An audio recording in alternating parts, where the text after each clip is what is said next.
जय श्री कृष्णा। राधे राधे। आज शनिवार है तो प्रिय भक्तजनों, आज की इस वीडियो में आप सुनेंगे शनिवार व्रत कथा। शनिदेव न्याय के देवता कहे जाते हैं। शनिदेव को ग्रहों का राजा भी कहा जाता है। भगवान भोलेनाथ ने इन्हें न्याय के देवता की उपाधि दी है। शनिदेव को बहुत जल्दी क्रोध आता है। इसी क्रोध की वजह से पिता सूर्य से इनकी नाराजगी बनी रहती है। इनके क्रोध से सभी बचने की कोशिश करते हैं, वरना व्यक्ति पर मुसीबतों का पहाड़ टूट पड़ता है। इसलिए इन्हें प्रसन्न करने के लिए शनिवार व्रत रखा जाता है। व्यक्ति शनि दोष से बचने और उन्हें शांत रखने के लिए अनेक उपाय करता है। शनि कृपा से व्यक्ति को सुख और वैभव की प्राप्ति होती है। जो लोग शनिवार का व्रत करते हैं उनको पूजा के समय शनिवार व्रत कथा का श्रवण अवश्य करना चाहिए। तो आइए सुनते हैं शनिदेव व्रत कथा। व्रत कथा सुनने से पहले आप सभी से मेरा यह अनुरोध है, यदि अभी तक मायरा बॉयज़ चैनल को सब्सक्राइब नहीं किया है तो अभी सब्सक्राइब करें और कमेंट बॉक्स में शनिदेव भगवान की जय हो या भोलेनाथ बाबा की जय हो अवश्य लिखें। अब सुनिए कथा। एक बार सभी 9 ग्रहों सूर्य, चंद्र, मंगल, बुध, बृहस्पति, शुक्र, शनि, राहु और केतु में बहस हो गई, कौन सबसे बड़ा है। आपस में लड़ने के बाद सदैव देवराज इंद्र के पास पहुंच गए। इंद्र असमंजस की स्थिति में निर्णय नहीं दे पाए, परंतु उन्होंने सभी ग्रहों को सुझाव दिया कि पृथ्वी पर राजा विक्रमादित्य ही इसका फैसला कर सकते हैं, क्योंकि वो बहुत ही न्यायप्रिय राजा हैं। सभी पृथ्वी पर राजा विक्रमादित्य के पास गए और अपने आने का कारण बताया। राजा उनकी समस्या को सुनकर बहुत परेशान हो गए। उनका चिंतित होना लाजमी था, क्योंकि जिसको भी किसी से छोटा बताया तो वही गुस्सा कर जाएगा। राजा के काफी सोच विचार के बाद उन्हें एक उपाय सूझा। उन्होंने सुवर्ण, रजत, कांस्य, पीतल, सीसा, रांगा, जस्ता, अब्रिक और लोह से 9 सिंहासन का निर्माण करवाया। उन्हें उपयुक्त क्रम में रख दिया गया। सबसे निवेदन किया गया कि क्रमानुसार सिंहासन पर आसन ग्रहण करें। शर्त रखी गई कि जो सबसे अंतिम में सिंहासन पर आसन ग्रहण करेगा वही सबसे छोटा माना जाएगा, जिसकी वजह से शनिदेव सबसे बाद में आसन प्राप्त कर सके और सबसे छोटे कहलाए। क्रोध के आवेश में आकर शनिदेव ने सोचा कि राजा ने यह सब जानबूझकर किया है। कोपित होकर राजा से कहा कि राजा, तुम मुझे नहीं जानता। सूर्य एक ऐसी राशि में 1 महीना, चंद्रमा 2.25 महीने और 2 दिन, मंगल 1.5 महीना, बृहस्पति 13 महीने, बुध और शुक्र 1-1 महीने विचरण करते हैं, लेकिन मैं 2.5 से 7.5 साल तक रहता हूँ। मैंने बड़े बड़े का विनाश किया है। श्री राम की 7.5 आने पर उन्हें जंगल जंगल भटकना पड़ा और रावण की आने पर लंका को बंदरों की सेना से परास्त होना पड़ा। क्रोधित शनिदेव ने राजा से कहा कि अब आपको सावधान रहने की जरूरत है। इतना कहकर शनिदेव कुपित अवस्था में वहां से चले गए। समय गुजरता गया और कालचक्र का पहिया घूमते हुए राजा की 7.5 आ ही गई। तब शनिदेव घोड़ों का सौदागर बनकर राजा के राज्य में गए। उनके साथ अच्छे नस्ल के बहुत सारे घोड़े थे। जब राजा को सौदागर के घोड़ों का पता चला तो अश्वपाल को अच्छे घोड़े खरीदने के लिए भेजा। अश्वपाल ने कई अच्छे घोड़े खरीदे।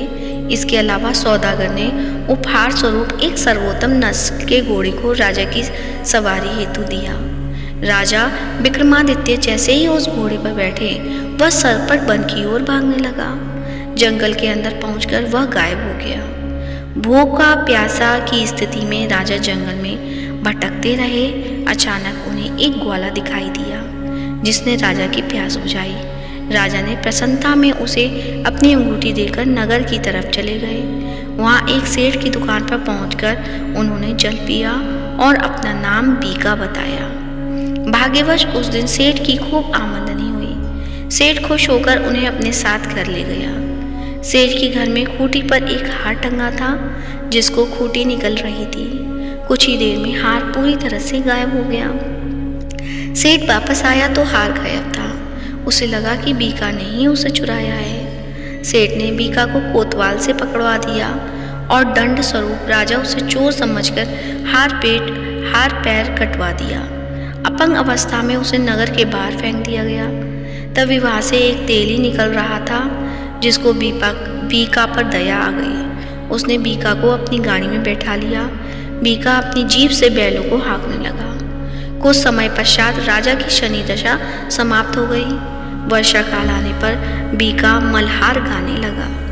एक नगर की राजकुमारी मन भावनी ने मल्हार सुनकर मन ही मन प्रण कर लिया कि जो भी इस राग को गा रहा है वो उसी से विवाह करेगी। उन्होंने दासियों को खोजने के लिए भेजा, परंतु वापस आकर उन सभी ने बताया कि वह एक अपंग आदमी है। राजकुमारी यह जानकर भी नहीं मानी और अगले दिन ही वह अनशन पर बैठ गई। जब लाख समझाने पर राजकुमारी नहीं मानी, तब राजा ने उस तेली को बुलवा भेजा और बीका से विवाह की तैयारी करने के लिए कहा। बीका से राजकुमारी का विवाह हो गया। एक दिन बीका के स्वप्न में शनिदेव ने आकर कहा कि देखा राजन, तुमने मुझे छोटा बताकर कितना दुख झेला है। राजा ने क्षमा मांगते हुए हाथ जोड़कर कहा कि हे शनिदेव, जैसा दुख मुझे दिया है किसी और को ऐसा दुख मत देना। शनिदेव इस विनती को मान गए और कहा कि मेरे व्रत और कथा से तुम्हारे सारे कष्ट दूर हो जाएंगे। जो भी नित्य मेरा ध्यान करेगा और चींटियों को आटा डालेगा, उसकी सारी मनोकामना पूर्ण हो जाएगी। शनिदेव ने राजा को हाथ पैर भी वापस दिए। दूसरे दिन जब सुबह राजकुमारी की आँख खुली तो वह आश्चर्यचकित हो गई। बीका ने मन भावनी को बताया कि वह उज्जैन का राजा विक्रमादित्य है। मन भावनी खुशी से फूले नहीं समा रही थी। राजा और नगरवासी सभी अत्यंत प्रसन्न हुए। सेठ ने जब यह सुना तो वह पैरों पर गिरकर क्षमा मांगने लगे। राजा ने कहा कि यह सब शनिदेव के कोप का प्रभाव था और इसमें किसी का कोई दोष नहीं है। सेठ ने निवेदन करते हुए कहा कि मुझे शांति तभी मिलेगी जब आप मेरे घर चलकर भोजन करेंगे। सेठ ने कई प्रकार के व्यंजनों से राजा का सत्कार किया। जब राजा भोजन कर रहे थे तभी जो खूंटी पर हार निकल गई थी वही अब उसे उगल रही थी। सेठ ने अनेक मोहरे देकर राजा का धन्यवाद किया और अपनी कन्या श्री कौरी से पाणी ग्रहण का निवेदन किया। राजा ने सहज स्वीकार कर लिया। राजा अपनी दोनों रानियों मन भावनी और श्री कौरी को लेकर उज्जैन नगरी लौट आए। सारे नगर में दीपमाला और खुशी मनाई। राजा ने घोषणा करते हुए कहा कि मैंने शनिदेव को सबसे छोटा बताया था, लेकिन असल में वही सर्वोपरि है। तब से सारे राज्य में शनिदेव की पूजा और कथा नियमित होने लगी। सारी प्रजा के बीच खुशी और आनंद का वातावरण बन गया। शनिदेव के व्रत की कथा जो भी सुनता या पढ़ता है या सुनाता है उसके सारे दुख दूर हो जाते हैं। तो प्रेम से बोलिए शनि महाराज की जय हो। तो प्रिय भक्तजनों, आज की कथा कैसी लगी कमेंट बॉक्स में अवश्य बताएं और कमेंट बॉक्स में शनि महाराज की जय हो अवश्य लिखें। साथ ही इस वीडियो को ज़्यादा से ज़्यादा लाइक करें, शेयर करें और चैनल को सब्सक्राइब करें। शनिदेव भगवान की कृपा आप सभी पर सदैव बनी रहे।